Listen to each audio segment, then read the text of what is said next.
Hi, everybody. We'll give people a few minutes to get on.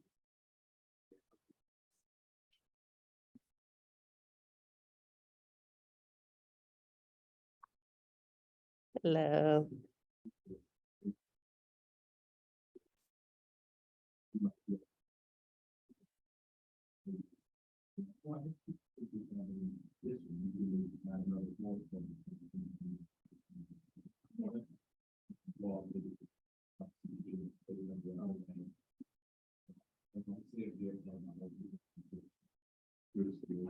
I have my camera off because I have a double ear infection and strep, and I look like I have a double ear infection and strep, and I don't want to put that burden on anyone. So I can hear you, but I'm gonna keep my camera off.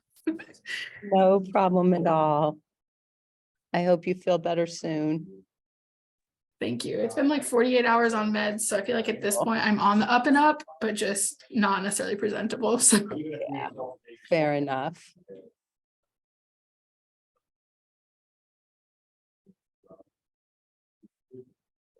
Okay.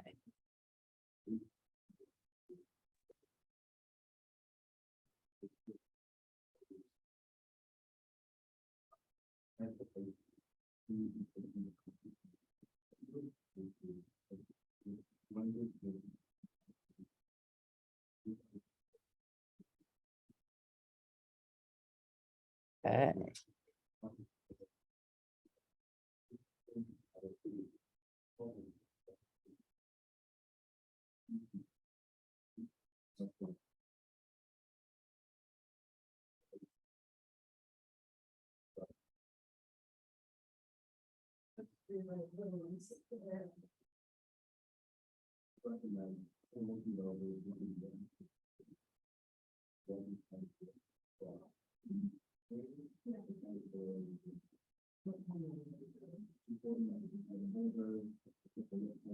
We'll give it just one more minute and then we'll start.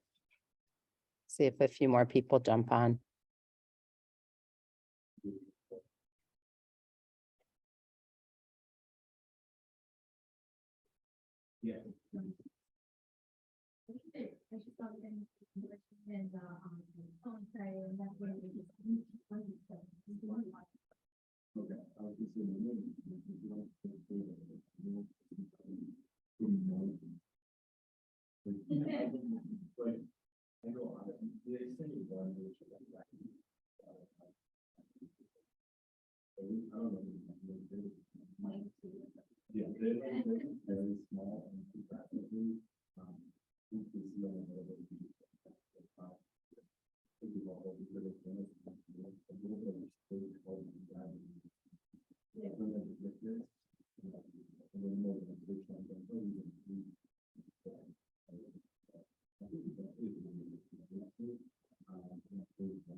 All right, why don't we go ahead and get started?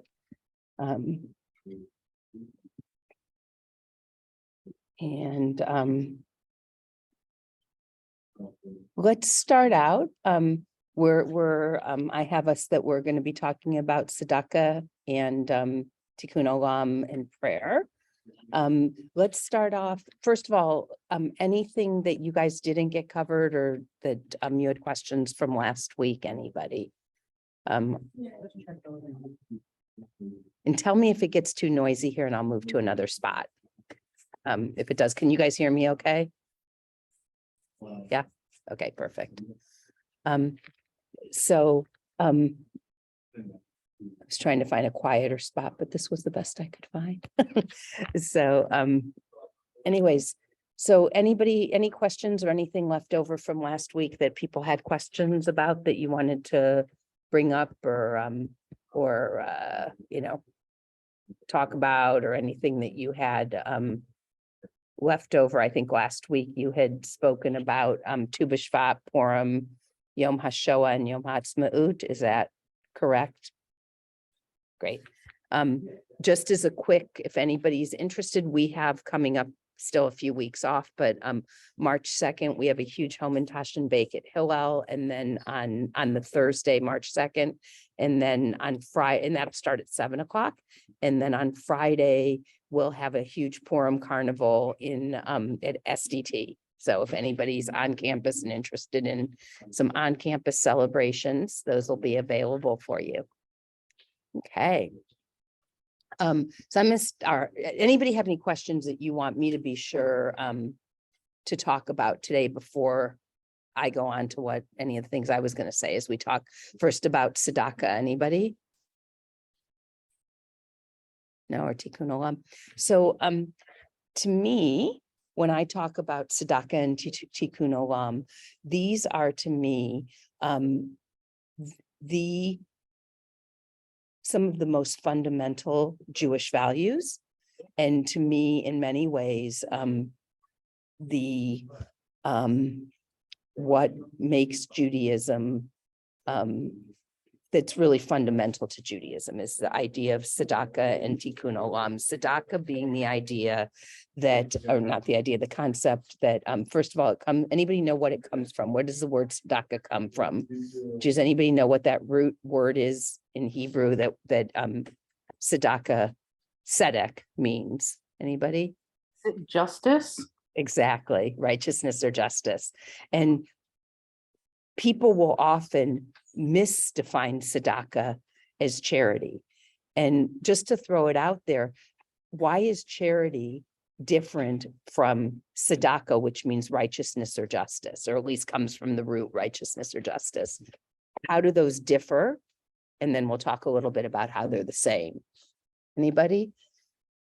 I don't know if this is like quote unquote the correct answer, but when I'm thinking about it in my own mind, like trying to separate those concepts, I feel like charity has this connotation of like, it's something voluntary, you're entering into it, you feel sorry for these people, you know, it's like a self-righteous type of thing. Whereas righteous giving is like, it's as fundamental to who you are as breathing.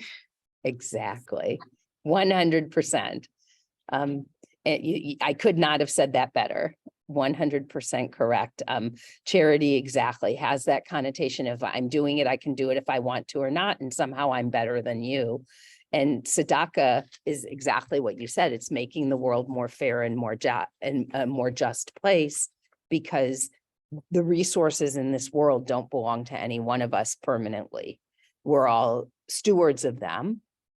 But it doesn't, if I happen to have more resources, I'm not better than you. I might be luckier than you. I might have had better breaks than you, but it doesn't make me better than you. And as Jews, we're commanded to give Sadaka. It's a commandment. And there's actually even a passage within Judaism that says, that the recipient, that the recipient of Sadaka is in some level more righteous than the giver. Anybody want to think about why that could possibly be, if you're going to subscribe to that and believe that? Anybody want to jump in? Why would the recipient of Sadaka on some level be more righteous than the giver? Anybody? Claire? Well, you're providing the opportunity for someone to perform a mitzvah. And so it says, if you are the recipient of charity, you know, you are helping, but you should also perform tzedakah, even if you're performing it by using something someone has given to you, like you have to continue it, because then someone else gets the mitzvah of kind of creating this process further. Exactly. No one is too impoverished, as you're saying, to give. And anybody who's allowing you to give to them is helping you to fulfill your mitzvah. Exactly. Perfect. So that's and that I think further elaborates on why Sadaka is so different from charity. It's not something where, you know, going back to what we said in the beginning, it's you're you're helping someone to perform a mitzvah. I mean, you guys have said it so well. And one of the earliest passages where we get this whole knowledge of an idea of Sadaka from is from the book of Leviticus, where it says, when you reap the harvest of your land, you shall not reap all the way to the edges of your field or gather the gleanings of your harvest. You shall not pick your vineyard bare or gather the fallen fruit of your vineyard. You shall leave them for the poor and the stranger. And then I think it's very important what the next verse is, which is, Ani Adonai Elohechem, I, the Lord, am your God. So this isn't, it goes back again to what we were just talking about. It's very powerful that commandment ends with, I'm the Lord your God. Because again, it's saying you're doing this because I'm commanding you. And of course, in that society, what does that mean? That you don't reap to the edges of your field, you don't gather everything from your land, you save it so that it's there for the poor, for the stranger, for those who are needy.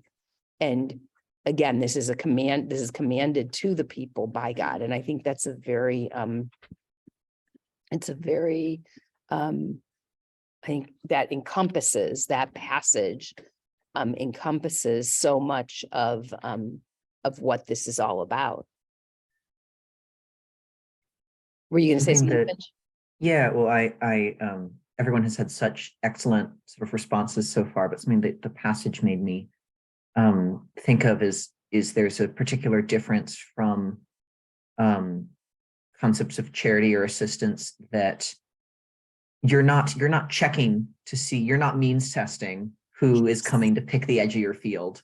You're not sort of holding up and seeing whether or not someone deserves to for under whatever scale you're using. It's just about you're like, I have the extra, who needs it? I love that. That's really, really good. I like that a lot. Because who are we to judge, especially in this commandment that we're being given by God? I love that. And you see this throughout the text in the book of Deuteronomy in chapter 15, 7-11. There's another, I mean, there are many throughout. I've just picked out a few because there's only, I could find a few hundred, but I'm giving you a few of the ones I happen to think are very meaningful. But another one, if, however, there's a needy person among you, one of your kinsmen in any of your settlements in the land that the Lord your God is giving you, do not harden your heart and shut your hand against your needy kinsman. Rather, open your hand and lend him sufficient for whatever he needs. Beware lest, and this goes to exactly what you were saying, Finch, beware lest you harbor the base thought, the 7 years of the 7th year of remission is approaching, so that you are mean to your needy kinsman and give him nothing. He will cry out to the Lord against you. You will incur guilt. Give to him readily and have no regrets when you do so. For in return, the Lord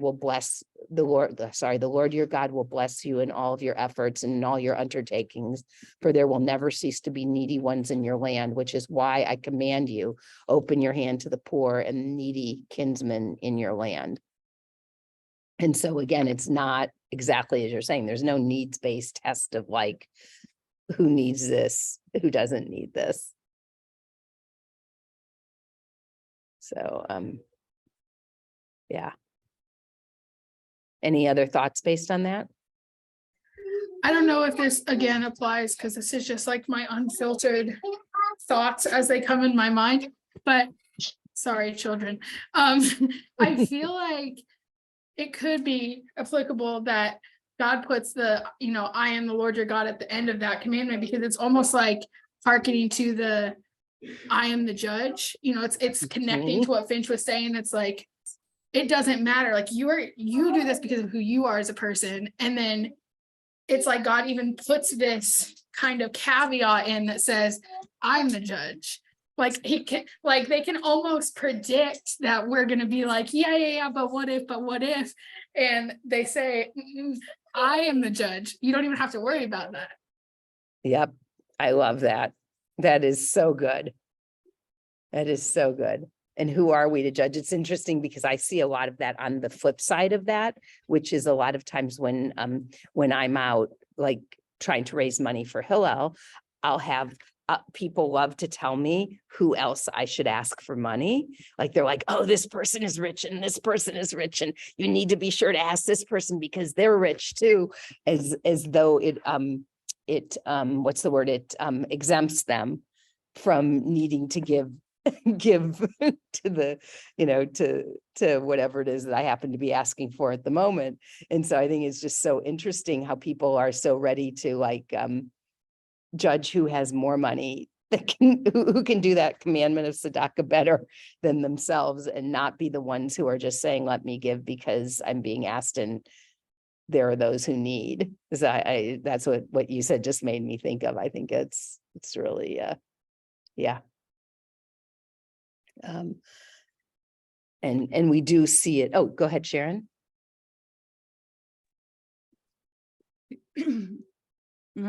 Yeah, I was also struck by the sort of the rules, like in the reading, like that it came up that even if you are yourself getting charity, like you should still also give charity. Like even if you have to, in effect, give it out of part of the money that you've gotten by charity, like everyone is like giving charity. And the stuff about the gleanings on the side of the road, you're not like watching over it and saying, do you deserve it? Here I like you kindly bestow upon you, like peasant, like this stuff, like come like bow to me for like my like choosing to like, do so, but I could totally just sit on and like create it on my own type attitude. Like there's a sort of sensitivity, like that's like I've seen a few like sort of things like learning about Judaism that like I hadn't seen like that much of before, like the extreme case that made me think like, whoa, this is like another like moral thing that I don't usually hear that much about, like sensitivity to potential feelings of like humiliation or like pride, or just that like sort of awkward social dynamic, or like unpleasant, one of the some internet rabbit was saying that there's a custom of some that you will sometimes in some places there's a custom that you cover the challah bread when you have the wine on Shabbat, so it's like not embarrassed for like not being the star of the meal. And you're saying obviously the bread isn't going to be embarrassed, like a person, but if you have that, cultivate that like sensitivity, like in general, then like you could be similarly, and so similarly aware of like the sensitivity of not trying to create a situation, not creating a situation where someone would be, humiliated and like feeling like you're like sort of, cracking the whip over them and like, prying into, all right, and like, why are you, doing this? And like, maybe you could be more frugal in this way and that way. And like, let me like, put you in this position where like, I'm like investigating you and jerking you around and like, you're under my thumb, and then you'd better be very grateful to me personally, or, some sort of like that. Like, no, it's like, we're thanking Hashem for like giving us stuff, having stuff, to like control it all. And like, it's not, and we're obeying our obligations in like helping out, not like setting ourselves up as some sort of little emperor that's, there to tyrannize over people and create like a horrible power dynamic. I don't know. I mean, I don't assume that people aren't like, like that about giving to Hillel, but like, in terms of individual charity, I feel like there can be that, could potentially be that dynamic. Like if I think about the feeling of like, oh, I wouldn't want to like give to charity, or like, the statistics about the things that you hear about, like, you think about homeless people, the homeless, and you think about the homeless that you see like begging, and there are like so many other people that are just like hiding away, or, or super poor people that are just like starving, they'd rather starve than, and do, and like, freeze to death when there's, cold snaps to, stuff like that. That like, the sort of humiliation like dimension can be really serious. So anyhow, so it seems really great, like this like sort of attitude to charity of like, yeah, it's like I'm obeying the commandment by like, helping out. Like that's all. It's not about some kind of weird special relationship that I have to the person I'm giving charity to, where then they, there's bad dimensions. I don't know. It's actually, interesting what you're saying, because Rambam actually, who's a later medieval scholar, says you're commanded to give to the poor man whatever he needs. If he has no clothing, he should be provided with clothes. If he has no household goods, it should be procured for him. If he has no wife, he should be helped to get married. If it's an unmarried woman, she should be provided with a husband, even if an impoverished person is used to ride. And this is, I think, really, really basic, like really, this is what I was thinking of when you were talking, which is if an impoverished person is used to ride while a servant is running in front of him, A riding horse should be procured for him, and a servant to run in front of him, as it is written, whatever he needs. Though you are commanded to relieve his needs, you're not obligated to make him rich. But basically, it also recognizes, which I think you're saying, which is there's relative poverty too. You know, like if you're used to living in a mansion and all of a sudden you have to downsize to a small apartment because you lost your house, you're going to feel impoverished, and somebody doesn't get to judge you and say, oh, well, you're not really suffering. And Which of I course, think presumably we should ultimately be practical and allocate things rationally, but like to be aware of that dimension of potential humiliation, not just be like, well, whatever, like there's like other worse people that have it worse off, like don't complain, like who cares? Yeah, absolutely. Did I interrupt you, Finch? Were you going to say something before? I had a question that Sharon, I really appreciated. You made me think of this. I was curious to hear discussion of, like, I think we started talking about Sadaka versus charity and sort of differences and similarities. One sort of thing I'm interested in is the way that some sort of charities or nonprofits can be addressing symptoms rather than working towards a solution to sort of, Mhm. I could pull a hypothetical out of my head, but it's oh, we're going to provide you X, and it's like, well, really what I need is Y so that I can then work for X. It's like, no, we're just going to provide you X. They're like, okay, but that's not actually really what I need. So I was curious to hear to what extent Tadaka has been conceived of as being about sort of structural change versus like one-time or continuous support. I imagine that's an area where there's some discussion. So I was curious to hear what that conversation A lot of was. discussion. Yeah. So there's several things. One is that sort of one of the most famous, like I'll go back to Rambam or Maimonides, had, and I think you read probably a bit about this, is the 8 levels of Sadaka. I want to talk about that in 1 second, but I kind of want to go back to even what you were saying, because I think you're asking about a more fundamental principle and bringing up an issue that's really important, which is the idea that this entire system, philosophy, I don't know what the right word is based on the idea that we are commanded to make the world more just and to make it more fair. And we do that by helping all who don't have to get resources, and the resources to be more evenly distributed or fairly distributed in whatever sense that means, because there is no, I think the ambiguity of that is that you can't say that every single person should have 3 meals a day and they should be eating potatoes or what. I mean, that's a silly example, but you know what I mean? Because some people are used to different things than others. So it's really helping to redistribute those resources and make sure that everyone, because we believe fundamentally that everyone is entitled to live a safe and a meaningful life, is kind of the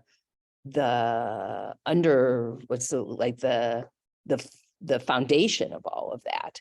And so that kind of is really sort of the basic concept. But then how do you define that? And one of the ways that Maimonides attempted to define it was with this 8 levels of Sadaka, with the lowest level. And I'm going to put these in, the chat box, and then we can look at them. With 8 being the lowest level and 1 being the highest level, the level to achieve, which kind of speaks to a little bit of what you were saying with level 1, the highest level of Sadaka being helping someone to become financially independent. And how do you, and then, with the lowest being donating with reluctance and regret. And I think these are interesting: happily donating, but giving less than what should be given. Donating to the poor after being asked, donating directly to the recipient without being asked. Recipient knows the identity of the donor, but the donor's unaware about who the recipient is. The donor knows the recipient, who the recipient is, but the recipient is unaware about the origin of the donor, the donation where both donor and recipient remain anonymous, and then finally helping someone to become financially independent. So I'd actually, oh, Claire, you had your hand up. So I'm familiar with this list, but there's part of it that I thought was on there that isn't on your list, which is Sadaka, where the ideal is creating a situation in which you don't have to do it in the first place. But no Right, one, that would be the first one, which is helping the recipient become financially independent. right. So the highest level is, yeah, anything that removes the necessity for the lower levels. Right. Okay, thank you. Yeah, that is the highest level. That's number one. I don't know if that, can you see, I know on mine, the top isn't showing up. Is the whole thing showing up that I put in all 8 levels? Yeah. The chat If box? you open it up, Okay. it's you can scroll it. It works. Yeah, mine won't let me, but I think maybe that's because I'm the one who wrote it. Yeah. So I just wanted to make sure everybody else could see it. Sorry.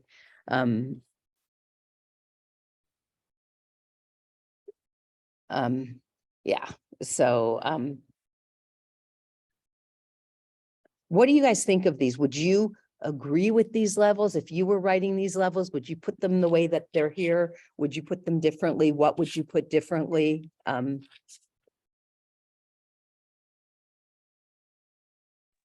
Yes. I'm curious about 3 and 4 and why they're in that order. With 3 be like, so it's better if the donor knows who the recipient is, but not vice versa. It's better that way than the recipient knowing the donor. Why do What's you his think that would be? justification? Yeah, what do you guys think? What does everybody I think don't that know. would be?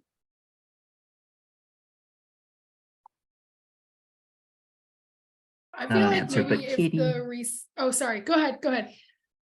Not an answer. I was just admiring the cat. And Well, by the way, there isn't a right or wrong answer to any of these. And there are people who do argue and disagree with these all the time. But I think it's a great question that you're raising. So what do people think? Why is that? The Well, I yes, feel like donor maybe probably one shouldn't. explanation. Go ahead. I'm so sorry, Robert. Go ahead. Just real quick, donor shouldn't want be doing it for prestige or for fame because they're giving so much to charity. Interesting. Yeah, because it is interesting because also the donations where everybody remains anonymous. It's so funny because if you walk through Jewish buildings, you'll notice there are lots of names up on walls. And actually, if you walk through the university, you notice that there are names all over the place. And we certainly don't want to, I mean, if you're giving, great, give with your name being all over, because we need that. And we really do, I think, in America, live in a culture where recognizing the donor is a really big part of the sort of way the giving world is structured. So yeah, what do you guys think about that in relationship to this? I feel like it seems could like- maybe go back to what Sharon was saying, as well as like protecting that kind of what's the word that she used, like the shame, I guess. So like, if you were the one in need and you maybe are going through those feelings and then you know who this donor is, then you may feel like on a different level than them. So like especially if it's someone in your community who you interact with a lot, you may feel like a certain level of that they're better than you, or that, I don't know, like that's just something, if I was on the receiving end, that I may struggle with, just being like, okay, now every time I see, Claire, I'm going to know that she knows I'm poor or whatever it is. Yeah, absolutely. Yeah. Absolutely. Robert, did you have? Well, the first example of the farmer who leaves the edge of his crops open, would that be a number 2? The donor, Or I no, think so. Well, except the it depends. donors know. Yeah. Sort of, I mean, depending, it's so hard to know, because on the one hand, it could be that you don't, for sure, the donor, well, unless the donor sits in his field and watches, he doesn't know who's coming to take, or she doesn't know who's coming to take. So then the receiver would be anonymous, but it could, I don't know, it could be a situation too, where the field is so hard, like the recipient may not know whose field it is. They could just be going along and collecting from any field. So it is kind of, those were definitely, the biblical text is a precursor to when, to Maimonides, because Maimonides is a much later scholar. We're talking about the medieval period when Maimonides was around, or was living. So you're talking many generations after the Torah. He was 1138 to 1204. So basically, it's the 12th century when it's, did I say that right? That's the 12th century. I always get mixed up when I say that, but anyway, so he's much later, and he's sort of further clarifying what his opinion is of what the text is saying. Sharon, your hands up. Yeah, I mean, I like the way that the idea that there's like a ladder, or a scale or something. It's not to say that, like, if your choice is between donating, and getting honor for it versus like not donating at all, it's better to get honor for it. And if you know that, like, creating a situation where there are honors will like create more donations, like, as it surely will, like, people being what we are, right? That seems like that's good, but it's nice to, it's kind of cool to be like, there's like an even higher level where you really wouldn't care. I don't know. So it kind of fits, just kind of like preparing as you can, and here's where things are. And like, it's not, we're not like in any danger of like, it's not like we're like all like really solidly at, level like 2 or 3 or something. And then, being above, like, Right. definitely probably much more often at like maybe 8 or 8, definitely 7 also, for me. So to be like, there are better things isn't to, say it doesn't count. So, I mean, I think the idea is like pretty appealing, that the very best would be to like, give and like not want people, not without people knowing either way. Yeah. And yeah, I thought the order really did make sense somehow, that it's there's something particularly like knowing who the recipient is like that sort of like means testing aspect, where you're like setting yourself up as you're having a little bit of potentially a little bit of a power trip in a way that can be bad, or like you're sort of scrutinizing into like their desserts, which is like maybe not the very optimal, but like the thing of on the other hand of being known to the person that like you're giving charity to, like, and hence potentially having some sort impression of like, oh, like, special treatment is expected, or like, just like creating that unequal, That like, that feeling of being beholden to somebody. yeah. I don't know. I mean, so I thought that made thanks. Yeah. Carissa. So I like number 1, like helping someone become financially independent, but I'm curious of where just like affirming human dignity fits on this, because when I think about Sadaka, I don't just think about giving money, which I think is great, but like the homeless people in Bloomington, I would not give $10 to, because most of them would go spend it on drugs, which I feel like is counterintuitive to helping them become financially independent and become a good citizen of our community.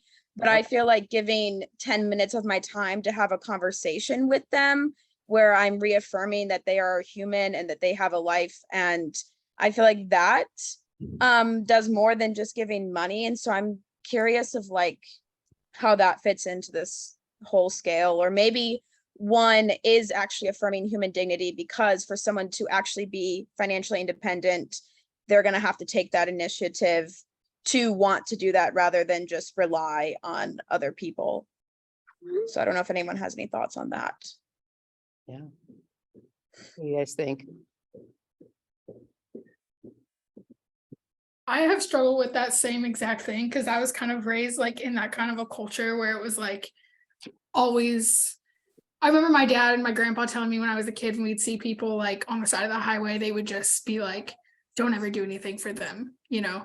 And it was almost like not saying you're coming at it this way, but how I was raised, it was almost like you're almost worse, like you're not a good Christian or whatever. That's how I was raised, a good person if you're doing that. But I feel like something that I have learned and I felt convicted about through like learning about Sadaka is that it doesn't really matter what we think about the person who's receiving, just that we're doing it because that's part of our covenant with God, I guess, if that makes sense. Like, so Sadaka in particular has a connotation in my understanding of money, but then there's also other ways like repairing the world, which I think is tikkun olam is how you say that. And there's another concept that I don't remember. That's another one that's in there. It's like charitable giving or whatever. So there's tons of ways that you can do that.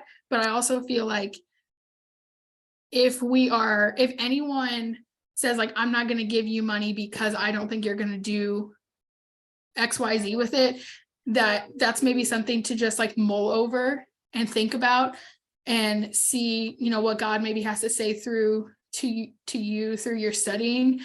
I just know that I've come to like a better understanding of it, and I still struggle with it, but I just feel more like, I'm Lord your God, I will judge, like God is the one that's ultimately judging. And so if they are, taking your charitable donation and they are going and spending it on drugs or doing whatever, that's an issue between them and God, but you've done your piece, I guess. That's just how I come to it in my own mind.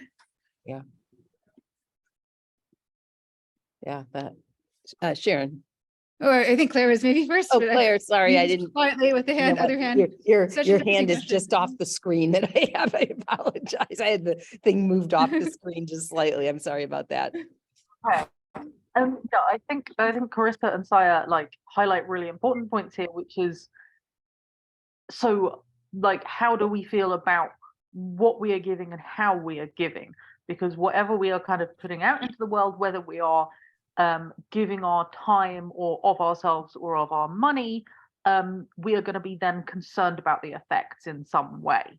Like, is what we are doing creating kind of what we intended to do? And like Saya says, ultimately we can't control the end of this, because there are lots of circumstances where, okay, we hoped that if we helped someone in this way, that this was going to be the end result for them, but we actually don't know how it's going to turn out. And you can see it in other situations with, okay, someone wants to provide aid to Turkey or to Ukraine. People who are not directly connected to what's happening will often give money to organizations who are claiming to be helping, but actually they're not necessarily either. Okay, sometimes it's through deliberate fraud, or sometimes it's because it's not a very efficient charity for that part of the world. And I think there's always going to be like doubts in our heads, right? Like, is this creating the right effect?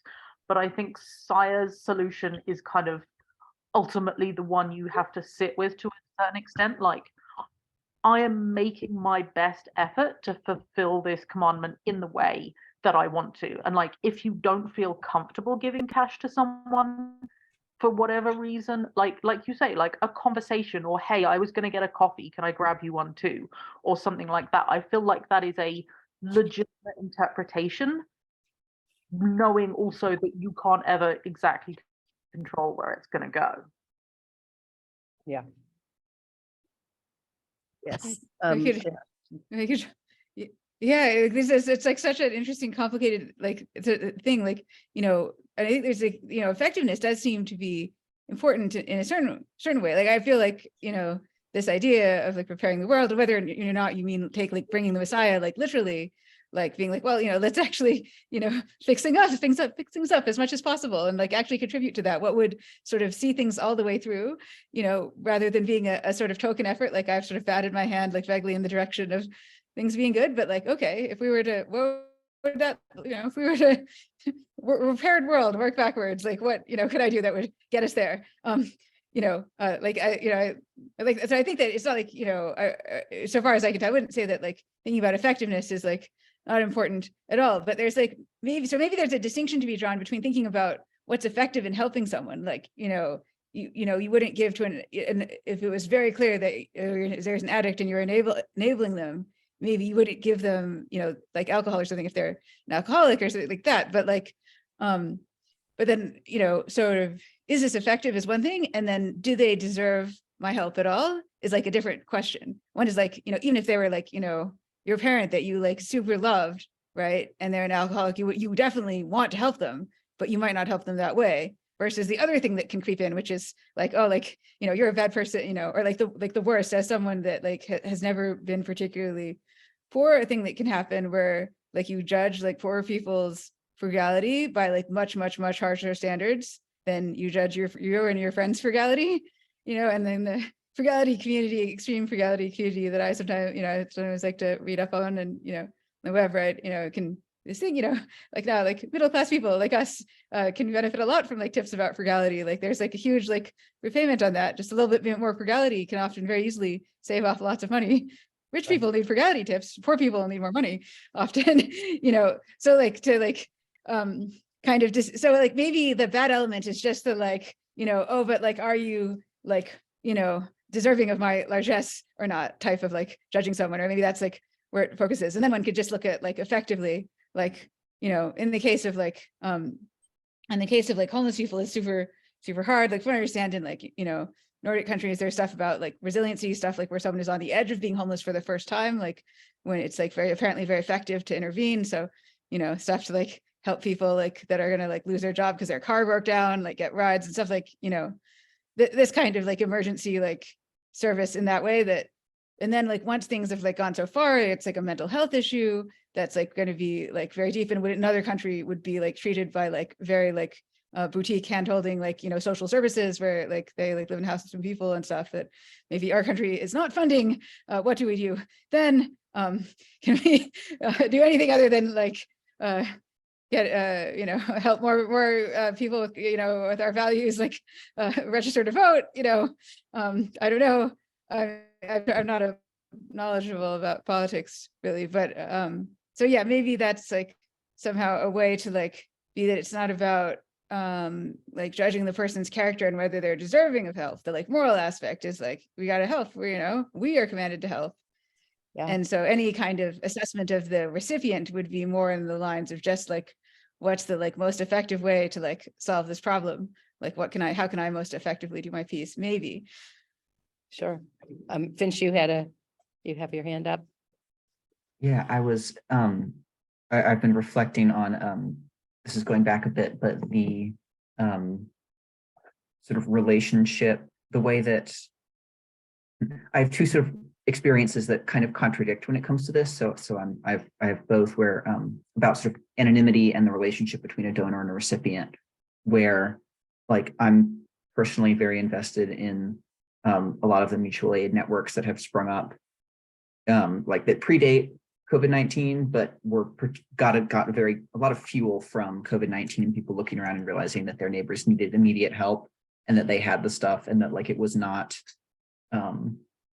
the most effective thing that they could do was to be like, do you need X? Okay, I have X. Like, let me drop that off for you.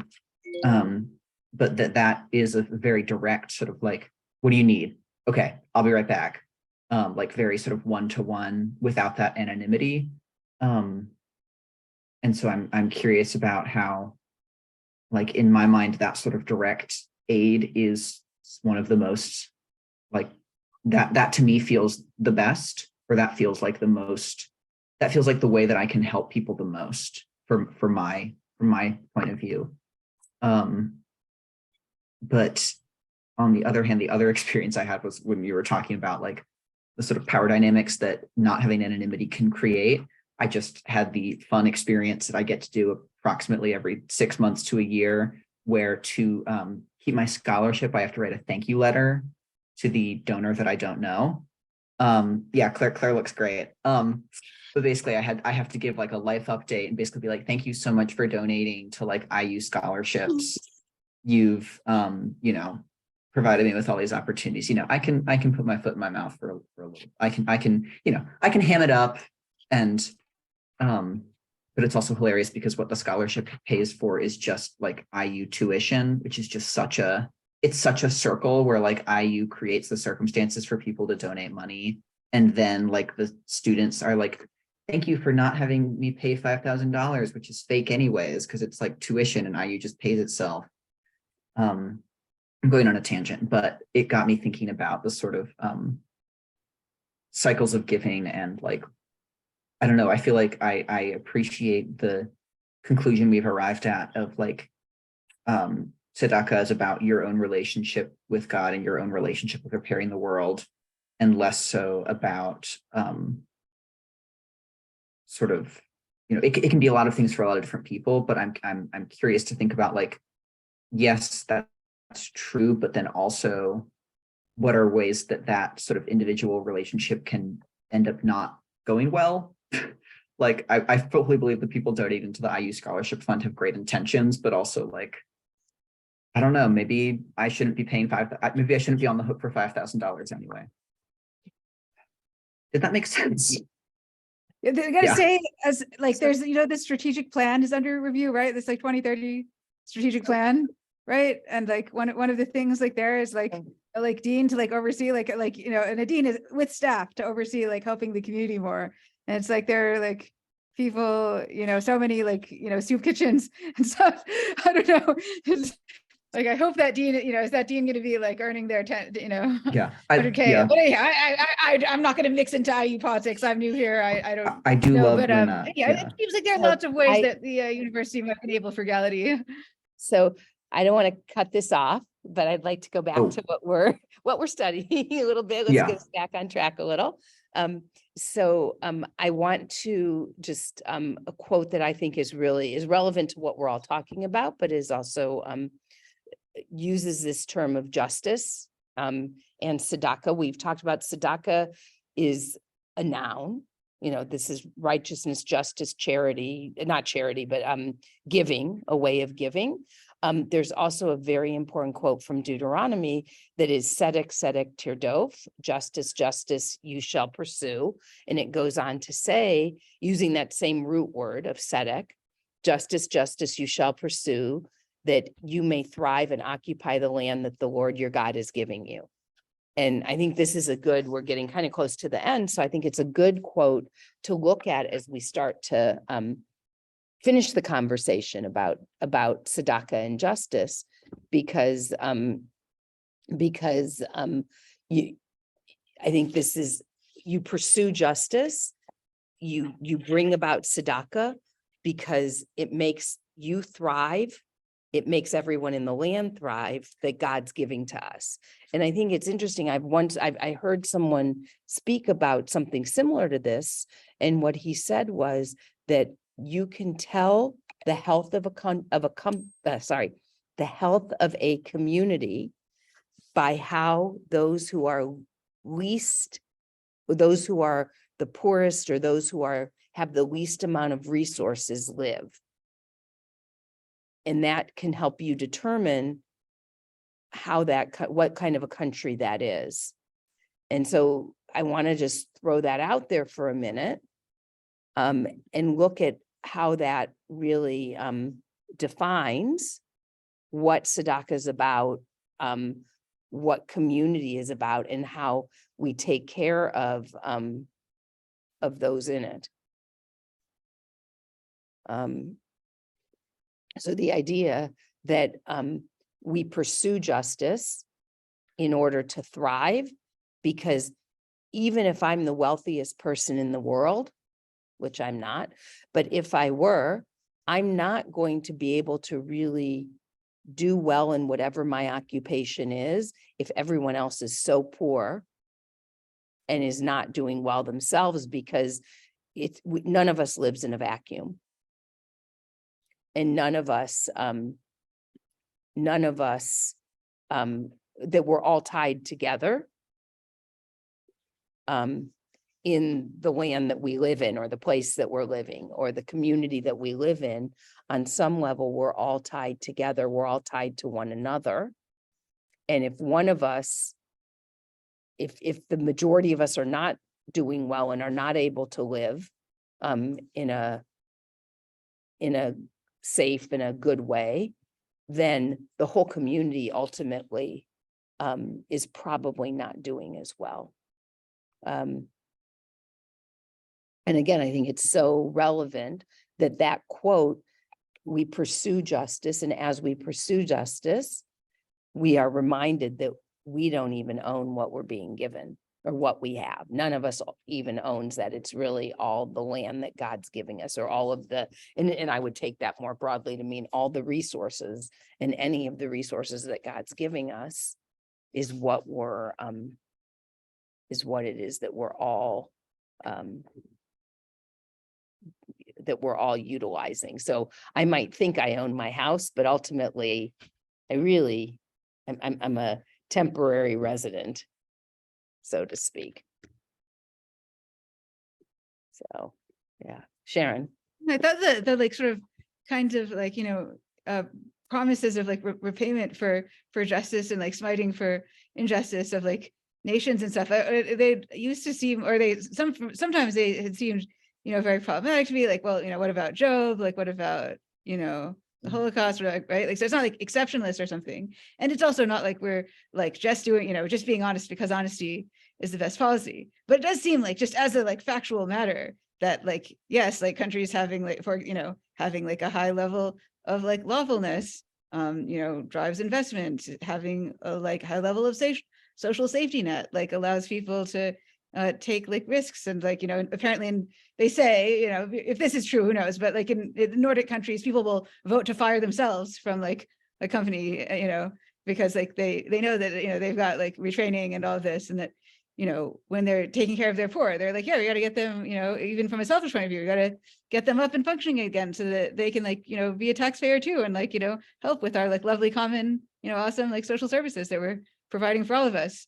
And so it seems like it's such a like not like crassly material like benefits for being kind to the poor, for righteousness, but like, I mean, it does seem like factually speaking, on the whole, like there are like, often like, material benefits, in a very concrete way to genuinely, righteously enforcing the laws like that you have, like having laws that don't make people, desperate, having laws that allow people, structures that like allow people to like climb out of a bad place and like, and in a self-reinforcing way. So, I mean, just as like a kind of fact, like, like I was thinking about like the burn pits in like the US, right? Like that are, sorry, I'm not obsessive. I don't know if I've said this before, but like if I mentioned this before, but right, the burn pits that like, Biden's like son like got brain cancer and all of this, and took all these years until they even acknowledged that like, yes, like pouring a bunch of like jet fuel, which apparently was already a carcinogen. It was like especially high burn point jet fuel onto like plastic and stuff. And then like having all your soldiers like breathe it into their lungs was like just as carcinogenic as you would have thought it was, like, and, bad idea. But anyhow, like, so the like horror that like, our like, very well-funded military isn't able to like take out the trash without like killing hundreds of its own soldiers that like are, very, volunteering to take risks for like, righteousness in the country, and like not for like us just fucking things up through like whatever corruption, like weakness about whistleblowers. There's some doctor that tried to expose it and stuff, made me feel like, shoot, like if our army were to like crumble, like, Putin's under, an actual attack because like, oh shit, we just like gave contracts to shady contractors and, shut down those whistleblowers and like allowed people that are like really okay with shutting down whistleblowers to like control all the power, all the channels. So, now if those shady contractors are locked in place and stuff, and people can't even avoid breathing carcinogens into, avoid pouring jet fuel onto garbage and breathing it into their lungs, for years, it would be like being smitten for our unrighteousness, which I hope doesn't happen. Finch, you have your hand up. Yeah, I reading that article was terrifying. I was in the last couple minutes that we have, there's a lot of terms on the glossary. Yes, I can copy and paste them in the chat. I was curious to go through. I can Maybe go talk through about a those. That's couple. great. Yep. Yeah. See if I can copy and paste. Oh, this may or may not. We'll see how this formatting turns out. Yep. Here, let's see. And I've got those as well, so I can definitely, I know that we have, Gimilut Chasadim, which, anybody know what that is? Gimilut Chasadim, anybody? Would be acts of loving kindness. And then Sadaka, we talked about. Tikkun Olam, we talked about. Anybody know what the Religious Action Center is?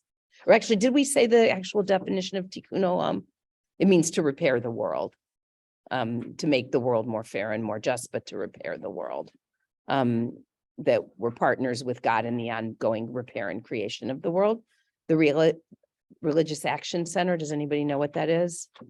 It's Reform Judaism's kind of social justice wing, right? Exactly. Bichor Cholim.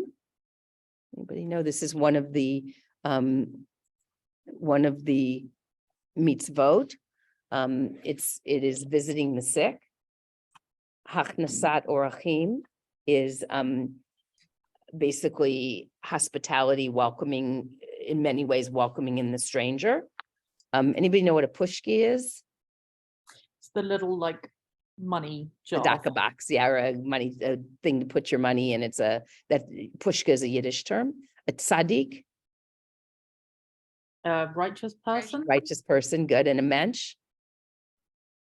Kind of the same, like kind of the good. same. It's a very high compliment that you would give to somebody, meaning that they're a very good or righteous person. Exactly. Yeah.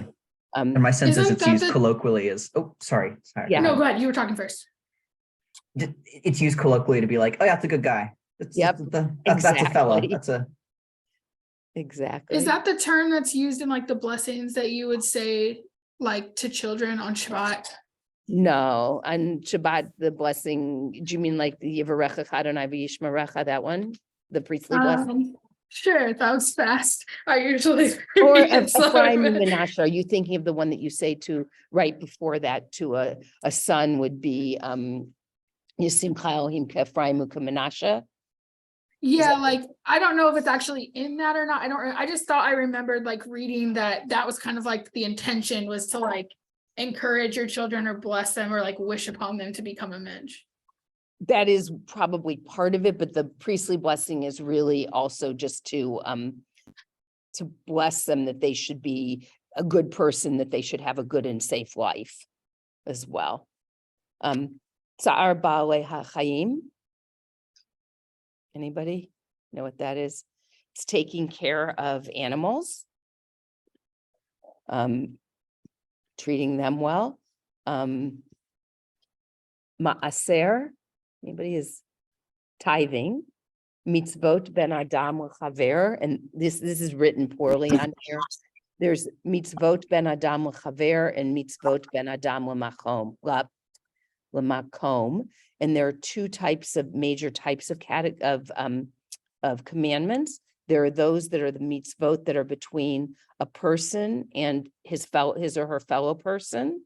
And so that's mitzvot ben Adam l'chaver. And then the other is mitzvot ben Adam l'makom. Those mitzvot are commandment, which are between the person and God. And